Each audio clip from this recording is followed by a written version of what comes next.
version po kasi. Yun ang gagawing enrolled. Part of that. Ako, naka-lump sum po kasi, may lump sum daw po dun sa BICAM version. Kaya in-itemize nila. Kaya sila Bakit nila ni-ratify? De sana doon sa BICAM pa lang, inayos nila. But according to the other congressmen that we have been talking to, they itemized already. They already itemized even before they ratified. And those that they were not able to itemize, they itemized after ratification, which is allowed. But you cannot internally realign.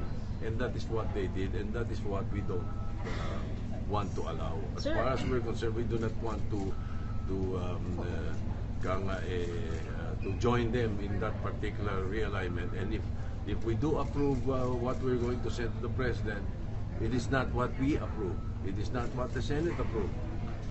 You know? So That's the central issue, sir. yes, that is really the central issue. So you're going to report it to the President, to update the President? Kasi yung I'm malaking sure he will be informed already. I don't need to do that. I'm sure he will be informed. But will you agree to another meeting if the congressman will ask for another clarificatory meeting with you? Hindi na siguro. We'll just wait for their final decision. Sir, may sinasabi Kami kasi we already have a final decision also.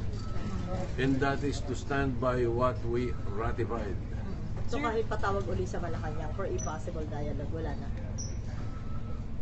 Ganun pa rin yun. Sir, sabi ni Secretary Panelo ngayon, we've been telling